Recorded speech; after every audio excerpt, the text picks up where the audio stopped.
India ने deal की है ताइवान की कंपनी फॉक्सकॉन के साथ, जो कि प्रोजेक्ट लेकर आ रहे हैं इंडिया में सेमीकंडक्टर चिप्स का। अब गुजरात जो कि इंडिया का एरिया है, वहां पर सेमीकंडक्टर चिप्स के हवाले से इंडस्ट्री लगने जा रही है। ये बहुत बड़ी अचीवमेंट है। खबर एजेंसी है रॉयटर्स, उसके मुताबिक जो बाइडेन इंतजामिया ने अमेरिकी कंपनियों को चीन को चिप बनाने का सामान देने से साफ इनकार कर दिया है।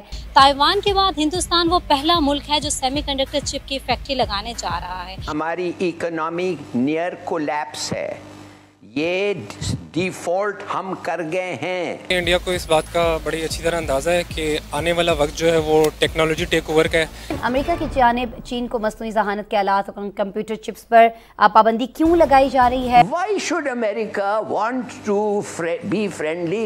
जो एक अनपॉपुलर आदमी है, जिसका रेपुटेशन नहीं है, खत्म हो गया है। जैगुआर इंडिया ने खरीदी है, रेंज रोवर इंडिया ने खरीदी है, ठीक है, पाकिस्तान ने क्या खरीदा? डॉलर आपको 250 रुपये के लिए मार्केट में नहीं मिलेगा। ना सिर्फ चाइना को, हम तो बिल्कुल कंपटीशन में नहीं है, लेकिन स्टिल उनका अपर एंड रहेगा रीजन में। आपके लेटर्स ऑफ क्रेडिट खत्म हो गए हैं, कोई देता नहीं है, आपको फौरन पेमेंट चाहते हैं। आखिर वजह क्या है? टेक्नोलॉजी को देखें तो पूरी दुनिया इंडिया को फोकस कर रही है, इंडिया को प्रेफर कर रही है बिजनेस के लिए।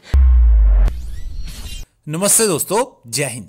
हिंदुस्तान स्पेशल में आपका स्वागत है। दोस्तों, बड़ी खबर निकलकर सामने आ रही है कि दुनिया की सेमीकंडक्टर कैपिटल के तौर पर पहचान रखने वाले ताइवान की कंपनी फॉक्सकॉन के साथ भारतीय कंपनी वेदांता ने जॉइंट वेंचर का ऐलान किया है।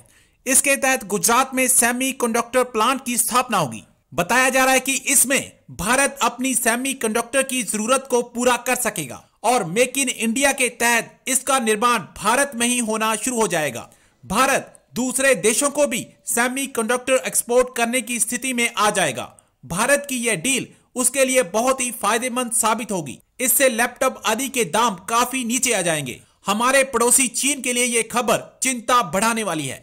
संयुक्त उपक्रम में वेदांता का हिस्सा 60%, जबकि ताइवान की कंपनी फॉक्सकॉन का हिस्सा 40% होगा।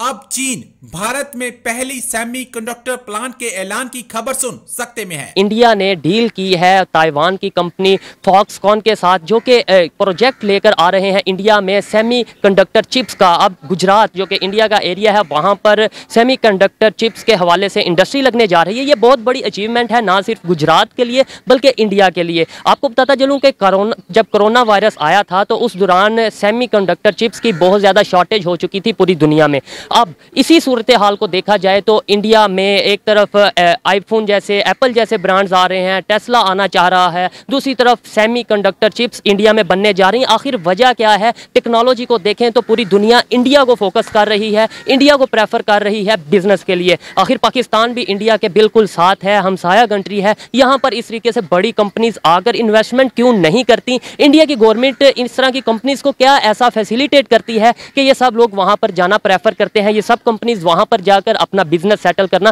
प्रेफर करते हैं। रिसेंटली ताइवान की एक कंपनी है, उसकी डील हुई है इंडिया की कंपनी के साथ, और अब इंडिया में बनने जा रही हैं सेमीकंडक्टर चिप्स, जो कि एक बहुत अहमियत की चीज़ है। ख़ासतौर पे अगर बात की जाए मोबाइल इंडस्ट्री की, लैपटॉप इंडस्ट्री की, या ये जितने भी ऑटोमोबाइल इंडस्ट्री है, इसमें सेमीकंडक्टर चिप्स बड़ी मैटर करती हैं।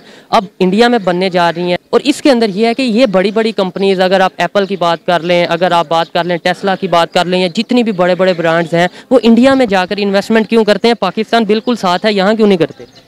जी देखिए, इन्वेस्टमेंट के लिए ज़रूरी है कि इन्वायरमेंट इकोसिस्टम जब होगा ना आपका बिजनेस के लिए, तो फिर डेफिनेटली कंपनियां आपके पास आएंगी और इन्वेस्ट करने के लिए राजी होंगी। इकोसिस्टम में अगर इकोसिस्टम को अगर आपके कोई ख़राब कर रहा है तो वो है मिलिटेंसी, पहले नॉन पॉलिटिकल इंस्टीट्यूट मिलिटेंसी, या उसके बाद जो आपके साथ जो अफगानिस्तान का आपके साथ है ड्यूरल लाइन का इशू, आपका मिलिटेंसी इन्फिल्ट्रेट होगी इधर, वो भी एक आपका इशू है। दूसरे नंबर पे आपके लॉज देखने पड़ेंगे दूसरी कंपनियों को, वो के डील करते हैं इनके साथ। ये सॉरी आपकी बात कर रहा हूँ, लॉज, इसी पे फोकस किया जाए, बाकी चीज़ों को छोड़ दिया जाए तो शायद यही सारी चीज़ को कवर क्योंकि जब आपके लॉज है उन्हें फैसिलिटेट करेंगे कंपनियों को लैंड एक्विजिशन के लिए, उसके बाद इलेक्ट्रिसिटी इशू, उसके बाद सबसे बड़ा इंफ्रास्ट्रक्चर ज़रूरी है कंपनीज को अपना।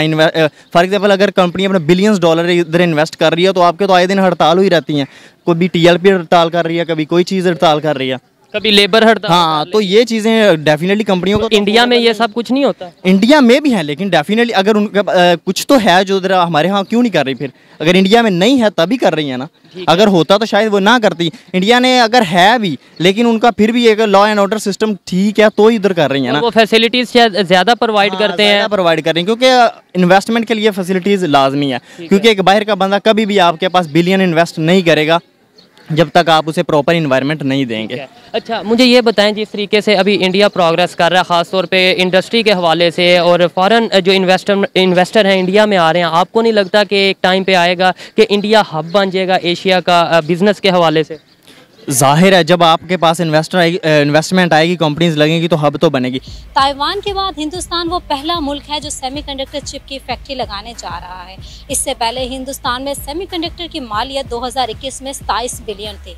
सेमीकंडक्टर की फैक्ट्री लगाने से न सिर्फ हिंदुस्तान की इकोनॉमी स्टेबल होगी, बल्कि गुजरात में 1 लाख से ज़ायद की मुलाजमतें भी पैदा होगी। ताइवान के बाद हिंदुस्तान वो पहला मुल्क है जो सेमीकंडक्टर चिप की जो फैक्ट्री लगाने जा रहा है। तो इंडिया की इस कामयाबी पर आप क्या कहना चाहेंगे?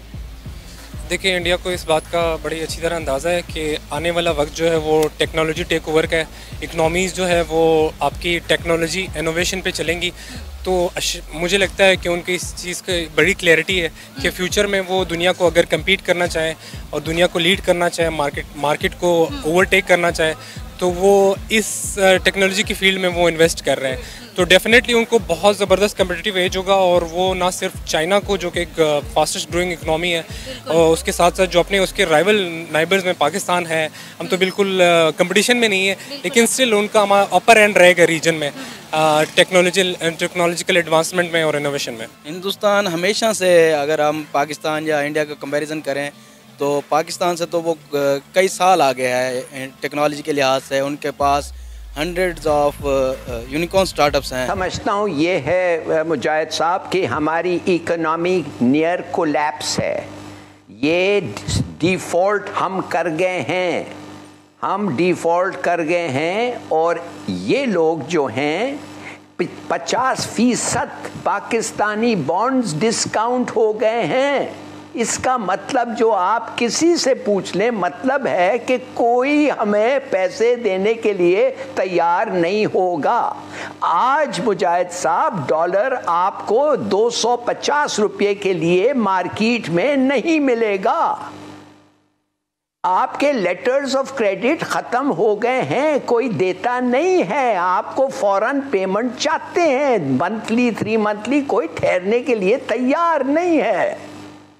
अंडरस्टैंड कि ये लोग, ये 2 पार्टीज और एस्टेब्लिशमेंट मिल के इस इकोनॉमी के हालत को टर्न अराउंड नहीं कर पाए, नहीं कर सके, और ये फ्लड आके तो और भी ख़त्म कर दिया है।